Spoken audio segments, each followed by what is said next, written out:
بسم اللہ الرحمن الرحیم وبہ نستعین انہ خیر ناصر ومعین وصلی اللہ علی محمد وآلہ الطاہرین۔ الحمدللہ، خداوند منان کے لطف و کرم سے ہماری گفتگو بدایت الحکمت کے 7ویں مرحلے میں تھی اور 7ویں مرحلے کی تیسری فصل کا بیان تھا۔ فصل سوم اس مرحلے کے اہم ترین مباحث میں سے ایک مبحث ہے کہ جس کو جبر علی بھی کہتے ہیں، ضرورت علی و معلولی بھی کہتے ہیں۔ عرض ہوا کہ اس بحث کے 2 حصے ہیں۔ پہلا حصہ یہ ہے کہ جب بھی علت تامہ موجود ہے تو یقیناً معلول بھی موجود ہے۔ وجوب بالقیاس الی الغیر، اگر علت تامہ ہے تو معلول بھی ہے۔ یہ ایک حصہ ہے کہ اس کے بارے میں تفصیل سے گفتگو گزشتہ جلسے میں آپ کی خدمت میں عرض ہوئی۔ اس قانون کا جو دوسرا حصہ ہے، یعنی جب بھی معلول موجود ہے تو قطعاً علت بھی موجود ہوگی۔ اس بخش اور اس حصے کے اندر متکلم بھی فلسفی کے ہمراہ ہے۔ متکلم بھی یہی کہتا ہے کہ واقعاً اگر معلول موجود ہے تو قطعاً علت بھی اس کی ہونی چاہیے۔ یہ دونوں کے نزدیک قابل قبول ہے۔ لیکن اگر اور زیادہ آپ یہاں پر دقت کریں، غور کریں، تأمل کریں تو حتیٰ کہ اس دوسرے مرحلے کے اندر بھی متکلم اور فلسفی کے مابین تفاوت ہے۔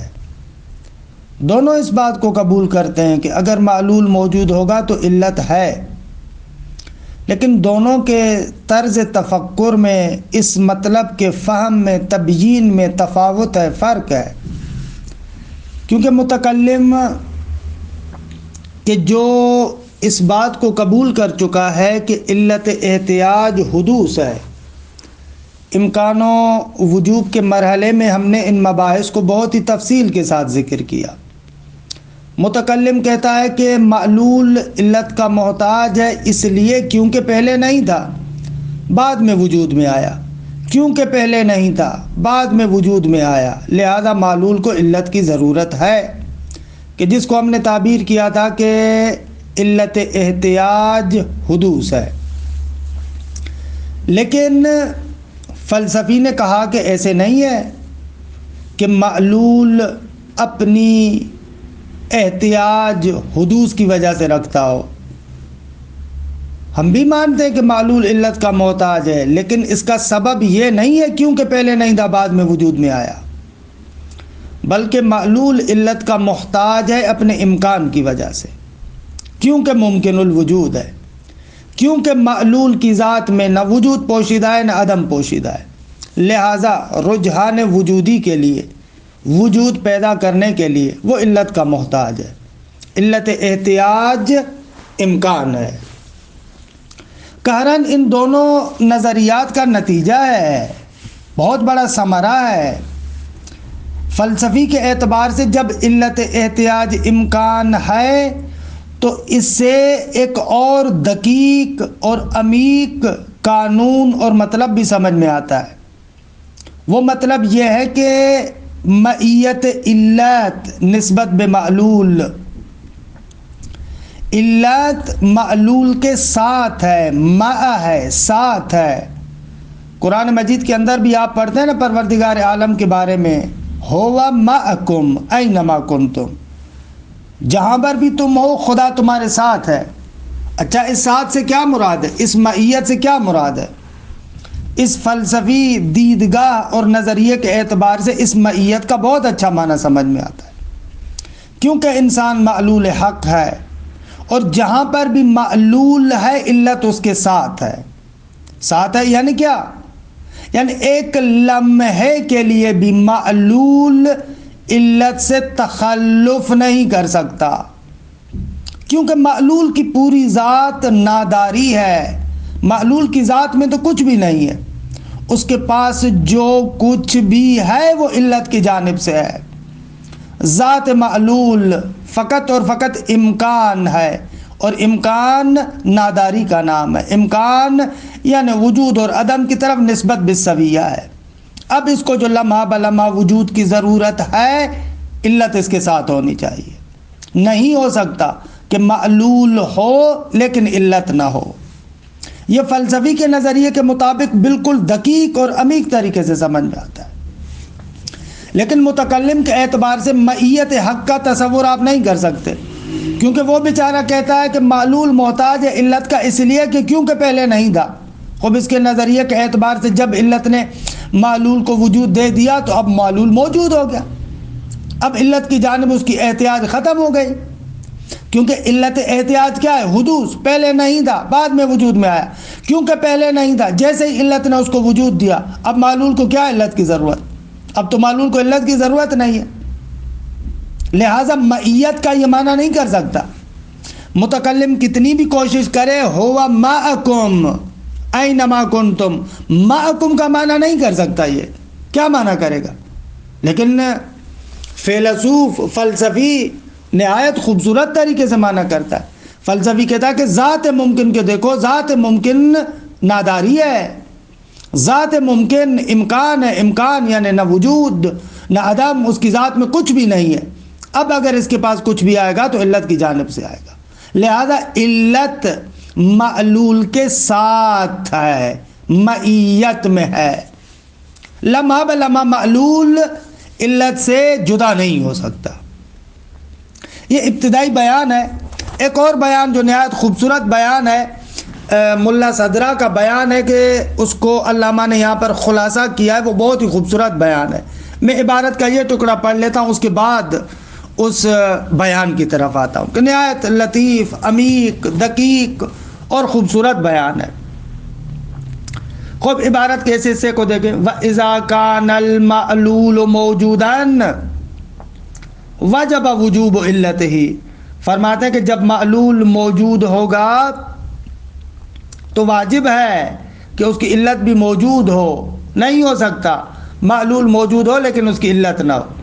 وَإِلَّا، اگر وجود علت واجب نہ ہوتا اور ادھر سے معلول موجود ہوتا تو کیا لازم آتا؟ جاز عدمھا مع وجود المعلول، تو ممکن ہو جاتا کہ علت نہ ہو لیکن معلول کا وجود ہو۔ خوب اس کا معنی کیا ہے؟ یعنی کلن آپ قانون علیت کا بیڑا غرق کر دیں، یعنی معلول موجود ہو علت کے بغیر۔ خوب یہ دیکھیں اصل علیت کا، قانون علیت کا بیڑا غرق کرنا ہے۔ وقت تقدم، اور آپ پہلے پڑھ چکے ہیں کہ ان العلت سواء كانت تامة او ناقصة يلزم من عدمها عدم المعلول۔ علت کے بارے میں آپ نے پڑھا، چاہے وہ علت تامہ ہو چاہے وہ علت ناقصہ ہو، اگر علت نہیں ہوگی تو معلول بھی نہیں ہوگا، یہ پڑھ چکے ہیں آپ۔ علامہ یہاں سے آخر میں نتیجہ لے رہے ہیں کہ میں نے عرض کیا کہ یہ نتیجہ در حقیقت اس نقطے کو بھی بیان کرتا ہے کہ متکلم اور فلسفی کی جو تلقی ہے، جو فہم ہے اس دوسری شق سے، اس میں بھی تفاوت ہے۔ ومن ہونا یظہر، ہمارے اس بیان سے ظاہر ہو گیا، کیا ظاہر ہوا؟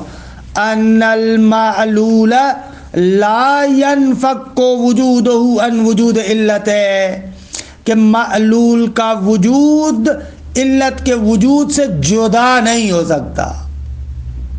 معکم اینما کنتم، جہاں پر بھی ہو تمہارے ساتھ ہے، کیونکہ معلول اپنی ذات میں صرف امکان رکھتا ہے، لہذا کبھی بھی کسی لمحے بھی کسی آن وجود معلول کو آپ وجود علت سے جدا نہیں کر سکتے۔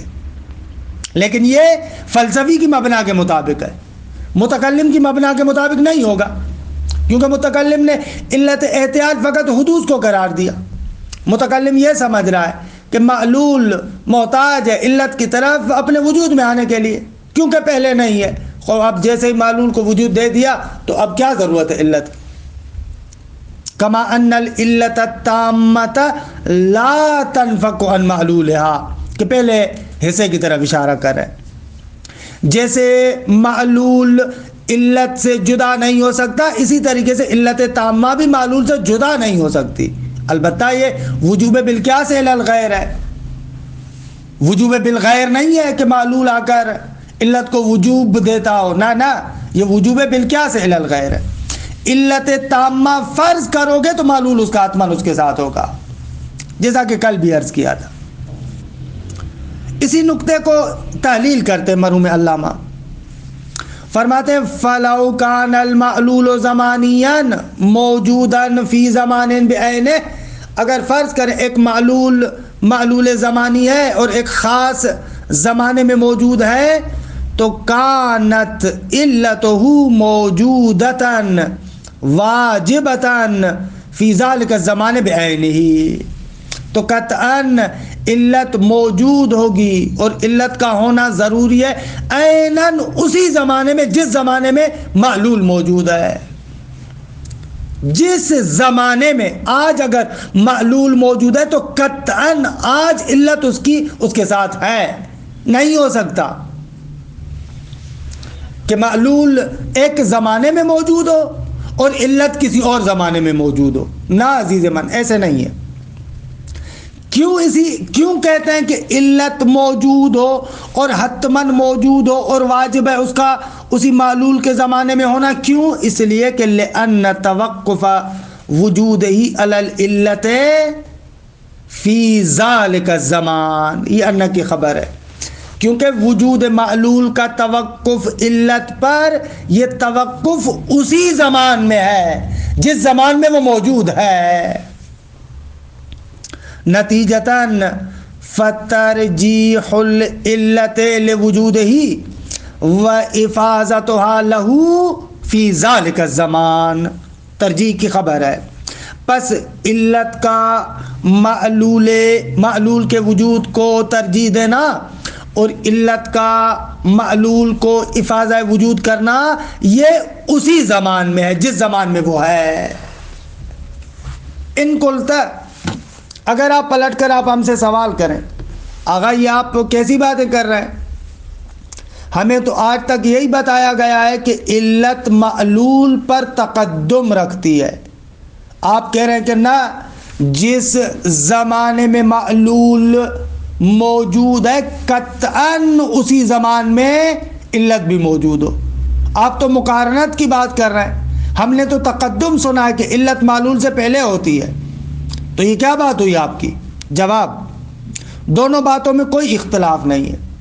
وہاں پر جو کہتے ہیں کہ علت کو معلول سے پہلے ہونا چاہیے، وہ تقدم علی ہے۔ انشاءاللہ اسی بدایہ کے اندر ہم سب کو لحوق کی جب بحث پڑھیں گے وہاں پر اس تقدم اور تاخر کو بھی بیان کریں گے۔ تقدم فقط زمانی نہیں ہوتا، یہ ہمارے ذہنوں میں ایسے بیٹھا ہوا ہے کہ تقدم پہلے ہونا فقط زمان کے اعتبار سے ہوتا ہے۔ نہ عزیز مان، کس نے کہا کہ تقدم فقط تقدم علی زمانی ہوتا ہے؟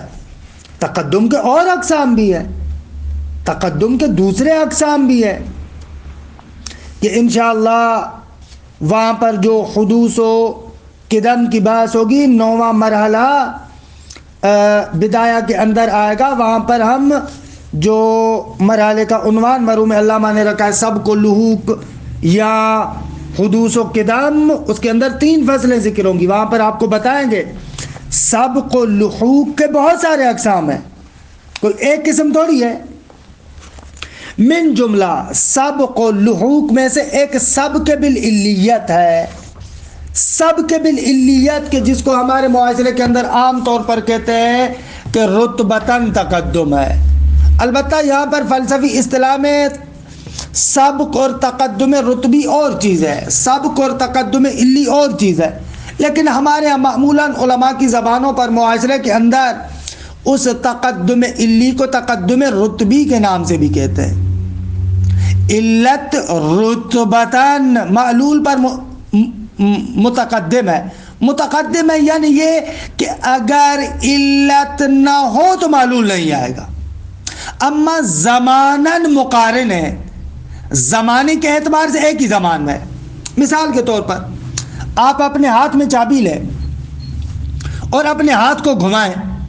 خب یہ آپ کا ہاتھ جیسے ہی گھوم رہا ہے تو ظاہر سی بات ہے کہ ہاتھ کے اندر جو چابی ہے وہ بھی گھوم رہی ہے، اور ان دونوں کا گھومنا بالکل زماناً مقارن ہے، ایک ساتھ ہے. جس زمان میں حتیٰ وہ جس لحظے کے اندر آپ کے ہاتھ کی حرکت اسٹارٹ ہوتی ہے، عیناً اسی لمحے، اسی زمان، اسی وقت وہ چابی بھی حرکت کر رہی ہے. دونوں زماناً مقارن ہیں. اما رتبتاً ہاتھ کی حرکت چابی کی حرکت سے پہلے ہے. رتبتاً پہلے ہے یعنی کیا؟ یعنی اگر ہاتھ حرکت کرے گا تو چابی حرکت کرے گی. آپ کبھی بھی یہاں پر پلٹ کر یوں نہیں کہہ سکتے، الٹا جملہ نہیں کہہ سکتے کیونکہ چابی حرکت کر رہی ہے لہذا ہاتھ حرکت کر رہا ہے. نہ، یہ جو فا کے بعد آپ معلول کو لاتے ہیں، یعنی تحرک تو یدی فتحرکت المفتاح، میں نے اپنے ہاتھ کو حرکت دی پس چابی نے بھی حرکت کی، تو یہ چابی کی حرکت فا کے بعد ہے، ہاتھ کی حرکت سے بعد میں. تحرک تو یدی فتحرکت المفتاح، یہ جو آپ کہتے ہیں نا فتحرکت المفتاح، یہ فا جو مصحح بنتا ہے اس نقطے کا کہ وہ ہاتھ کی حرکت کے جو علت ہے چابی کی حرکت کے لیے وہ پہلے ہے، لیکن زماناً عیناً مقارن ہے، ایک ساتھ ہے. خلاصہ کلام اس اعتراض کا جواب یہ ہے کہ یہاں پر تقدم سے مراد تقدم علی ہے، اما زماناً مقارن ہے، زماناً ایک ساتھ ہے. یا آپ ان شئت قلت، وہی جو ہمارے معاشرے کے اندر جملہ کہتے ہیں کہ علت کا تقدم معلول پر تقدم رتبی ہے، ایسا بھی کہہ سکتے ہیں. پس فترجیح العلت لوجودہ و افاظتها له فی ذلک الزمان، پس علت کی ترجیح وجود معلول کو اور علت کا افاظہ وجود کرنا معلول کو فی ذلک الزمان، اسی زمان میں ہے. علامہ فرماتے ہیں وَلَوْ كَانَتِ الْعِلَّةُ مَوْجُودَةً فِي زَمَانٍ آخَرَ مَعْدُومَةً فِي زَمَانِ وُجُودِ الْمَعْلُولِ وَالْإِفَاظَةُ قَائِمَةٌ بِوُجُودِهَا، نتیجہ کیا ہوگا؟ كَانَتْ مُفِيزَةً لِلْمَعْلُولِ وَهِيَ مَعْدُومَةٌ هَذَا مُحَالٌ. اگر آپ کہیں کہ علت ایک اور زمان میں موجود ہو اور جس زمان میں معلول موجود ہے اس زمان میں معدوم ہو، فرض کریں ایک دن پہلے علت موجود ہو اور جو معلول کا وجود ہے وہ دوسرے دن میں ہو، اور جس دن معلول کا وجود ہے اس دن علت معدوم ہو، اگر ایسے آپ فرض کریں، اور ادھر سے آپ علیت کہہ رہے ہیں، یعنی کیا؟ یعنی یہ کہہ رہے ہیں کہ علت معلول کو افاظہ وجود کر رہی ہے. وَلَوْ كَانَتِ الْعِلَّةُ مَوْجُودَةً فِي زَمَانٍ آخَرَ، اگر علت موجود ہو ایک دوسرے زمانے میں، مَعْدُومَةً فِي زَمَانِ وُجُودِ الْمَعْلُولِ، اور وجود معلول کے زمانے میں معدوم ہو، در حالی کے جبکہ علیت کہتے ہیں، یعنی کیا؟ یعنی یہ وَالْإِفَاظَةُ قَائِمَةٌ بِوُجُودِهَا، علیت یعنی افاظہ وجود، معلول کے وجود کا افاظہ اسی علت کے ذریعے سے ہے. اگر ایسے ہوگا ولو کانت، ایسے ہوگا تو کانت مفیدۃ للمعلول، تو اس کا نتیجہ یہ نکلے گا کہ علت معلول کا افاظہ کر رہی ہے جبکہ وہ معدوم ہے، وہی معدومۃ، در حالی کہ وہ معدوم ہے. هذا محال، یہ نہیں ہو سکتا کہ ایک شیء معدوم کس طریقے سے افاظہ وجود کر سکتی ہے. بس اس سے یہ نقطہ سمجھ میں آیا کہ معلول کیا ہے، اپنی بقا میں بھی علت کا محتاج ہے. برہان آخر سے مرحوم علامہ بحث کو ارتقا دیتے ہیں. اب تک جو ہم گفتگو کر رہے تھے وہ رائج مبنا، یعنی جو حکمہ کا مبنا ہے اس کے مطابق چل رہے تھے. حالانکہ وہ مبنا بھی ٹھیک تھا اپنے مقام پر، کہ ہم نے کہا کہ ذات معلول، ذات ممکن، اس کی نسبت وجود اور عدم ان دونوں کی طرف بالسویہ ہے، امکان ماہوی کے ذریعے سے وارد ہو رہے تھے. لیکن برہان آخر سے مرحوم علامہ حکمت متعالیہ اور ملا صدرہ کے مبنا کو ذکر کرتے ہیں. کہتے ہیں کہ آغا تھوڑی سی آپ توجہ کریں، آپ باب علیت میں کیا کہتے ہیں؟ جب آپ کہتے ہیں کہ ایک ماہیت علت کی طرف محتاج ہے، مثلا انسان علت کی طرف محتاج ہے، خود یہ علت احتیاج ہم نے رائج حکمت کے مطابق اس کو ذات ماہیت کے ساتھ مربوط کیا، کیونکہ ذات ماہیت میں امکان پایا جاتا ہے، اس کی وجود اور عدم کی طرف نسبت بالسویہ اور برابر ہے، اس اعتبار سے ہم نے احتیاج کو تعلیل کیا. لیکن ملا صدرہ نے کہا کہ نہ، ذات ماہیت سے علت احتیاج کو لے کر آؤ وجود ماہیت کی طرح. یعنی انسان جو علت کی طرف محتاج ہے نہیں ان کے اپنی ماہیت کی وجہ سے، بلکہ انسان علت کا محتاج ہے وجود کے اندر. کہ وہ جو پہلی فصل تھی جال کے باعث میں ہم نے اس کو ذکر بھی کیا تھا اور وعدہ دیا تھا کہ اس تیسری فصل کے آخر میں اس سر حاجت مندی معلول کو ملا صدرہ کے مطابق دقیق طریقے سے بیان کریں گے. یہ وہی مرحلہ ہے جو وہاں پر ہم آپ کو وعدہ دے کر آئے تھے کہ اگر دقت کریں تو علت احتیاج امکان ماہوی نہیں ہے. علت احتیاج یہ نہیں ہے کہ ماہیت اپنی ذات کے اندر اس کی وجود اور عدم کی طرف نسبت بالسویہ ہے، برابر ہے، اس امکان ماہوی کی وجہ سے وہ علت کا محتاج ہے. نہ، ماہیت اپنے وجود کے اندر علت کی محتاج ہے. وجود معلول محتاج ہے وجود علت کا، اپنے وجود کے اندر احتیاج ہے. یعنی دوسرے لفظوں میں انسان اگر موجود ہونا چاہتا ہے، تحقق پیدا کرنا چاہتا ہے، تو اصل محتاجی، اصل احتیاج اس وجود انسان کے اندر ہے. پس احتیاج کو، محتاجی کو لے کر آئے وجود معلول کی طرح. اچھا، ملا صدرہ کہتے ہیں یہ جو وجود معلول کے اندر آپ احتیاج لے کر آتے ہیں نا، یہ جو وجود معلول کی طرف لے کر آئے، اس کو ہم کہتے ہیں امکان فکری. یعنی موجود ہے، ممکن، معلول اپنی ذات یعنی ماہیت کے اعتبار سے محتاج نہیں ہے، نہ، خود اپنے وجود کے اعتبار سے، خود اس کا وجود فقیر ہے. اچھا، یہاں پر آ کر ملا صدرہ علیت کو ارتقا دیتا ہے. یہ مباحث ملا صدرہ کے اسفار میں پتہ نہیں کتنے صفحات پر محیط ہے کہ ان تمام صفحات کو خلاصہ بنا کر سمندر کو کوزے میں بند کیا ہے علامہ طباطبائی نے. یہاں پر 5 سطروں میں ملا صدرہ کے اتنے عمیق دقیق بیانات کو بالکل خلاصہ کر کے آپ کے سامنے پیش کیا. اور خلاصہ بھی کیا خلاصہ، واقعاً بہترین خلاصہ، واقعاً سمندر کو کوزے میں بند کیا ہے. علامہ فرماتے ہیں کہ بھائی جب احتیاج وجود معلول کی طرف ہے تو یہاں پر آپ دقت کریں. یہ جو احتیاج ہے، یہ احتیاج بھی کیسے ہے؟ یہ احتیاج بھی اسی طریقے سے کہ تمام وجود معلول کو یہ احتیاج گھیر لیتی ہے.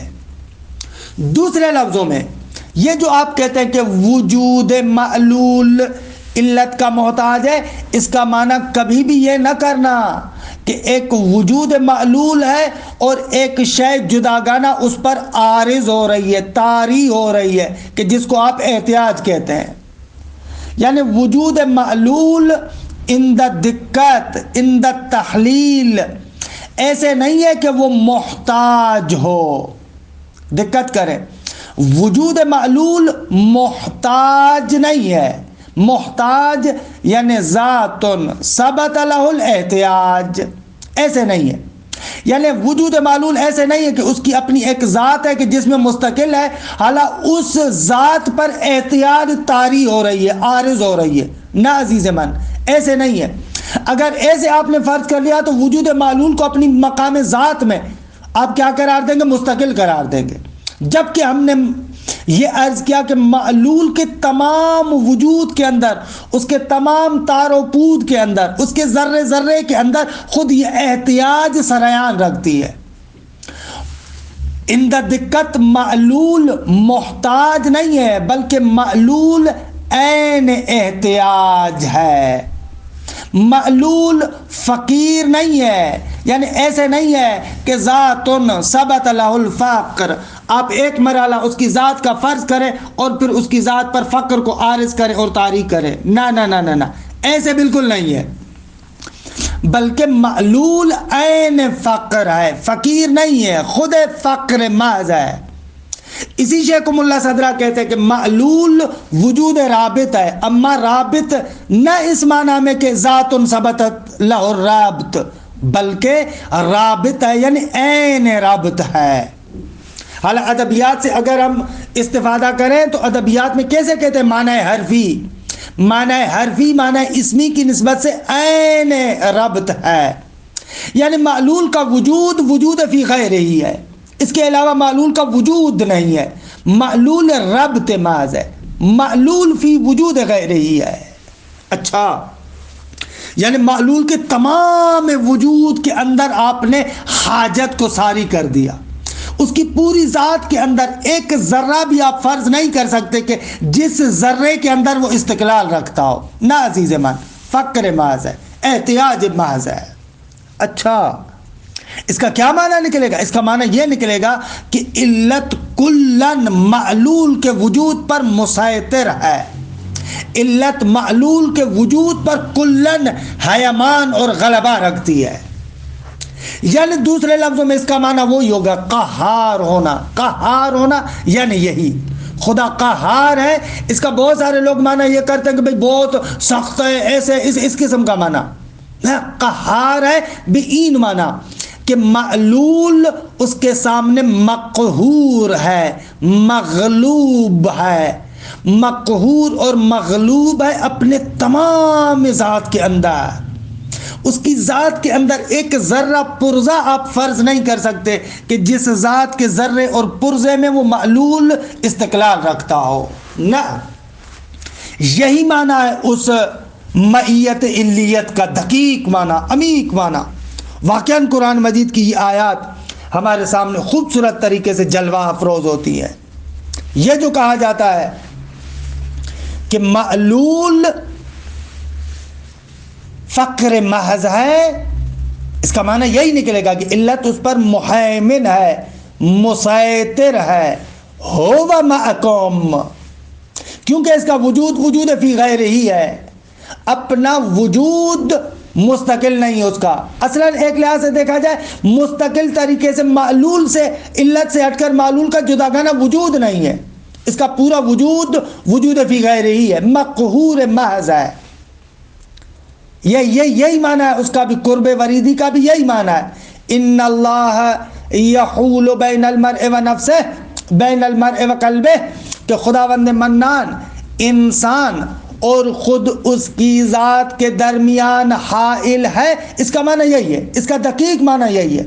بھئی کیسے ہو سکتا ہے؟ قلب یعنی خود ذات انسان، جان انسان، انسان اور خود جان انسان کے درمیان خدا حائل ہے، وہ وہاں پر بھی موجود ہے، وہاں پر بھی موجود ہے، یعنی کیا؟ یعنی انسان فقر محض ہے، انسان جو معلول محض ہے، فقر محض ہے، اصلاً اس کی کوئی ذات نہیں ہے جداگانہ طریقے سے۔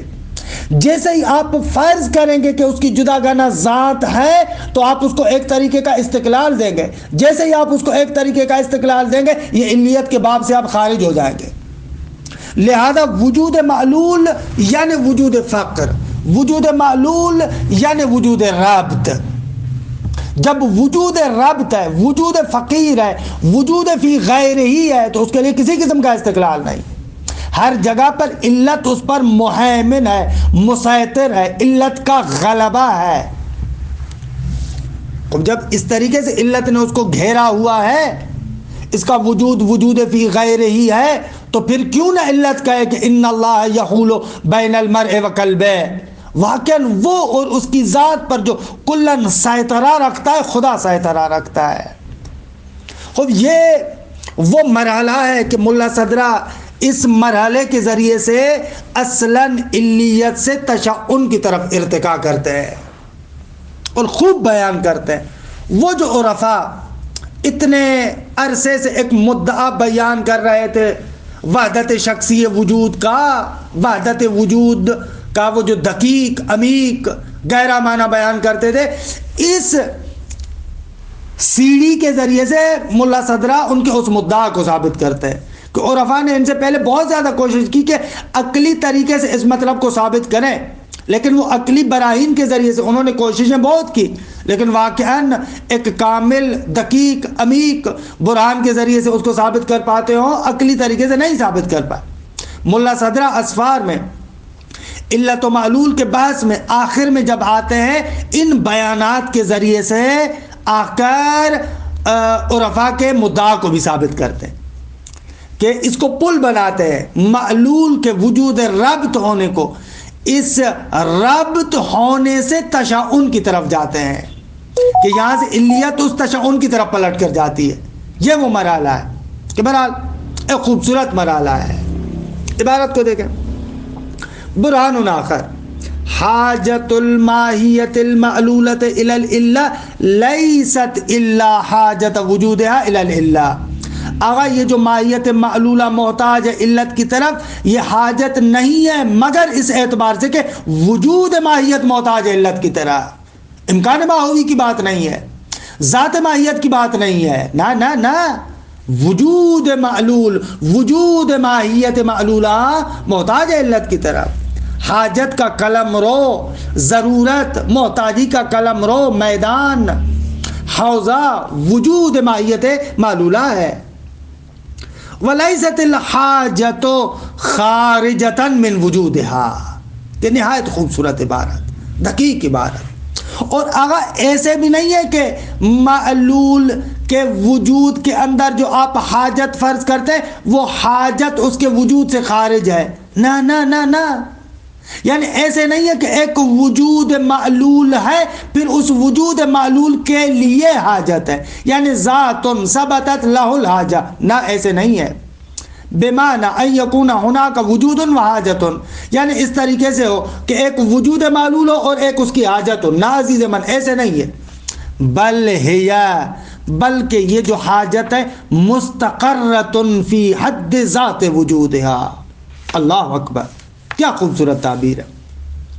بلکہ یہ جو حاجت ہے خود ماہیت معلولہ کے وجود کی ذات میں کلن مستقر ہے، اس کے تمام تار و پود کو، اس کے تمام وجود کو اس حاجت نے گھیرا ہوا ہے۔ فوجودها عین الحاجت والارتباط، پس معلول کا وجود کیا ہے؟ ماہیت معلولہ کا جو وجود ہے عین حاجت ہے، عین ربط ہونا ہے، کہ اسی کو ملا صدرہ اضافہ اشراکیہ کے نام سے کہتے ہیں۔ فَهُوَ وُجُودٌ رَابِطٌ بِنِسْبَةِ إِلَىٰ عِلَّتِهِ، پس معلول وجود رابط ہے اپنی علت کی نسبت سے۔ لا استقلال لہ دونہا، معلول کے وجود کے لیے، اس وجود رابط کے لیے ذرہ برابر علت کے بغیر استقلال نہیں ہے، یعنی حقیقی معنی میں لا حول ولا قوت الا باللہ، یعنی حقاً یہ لا حول ولا قوت الا باللہ۔ اب یہاں سے آگا اس کے تربیتی نکات کی طرف اگر میں جاؤں تو شاید 1 گھنٹہ لگ جائے۔ تربیتی نکات، توحیدی نکات کتنے ہمارے سامنے آتے ہیں۔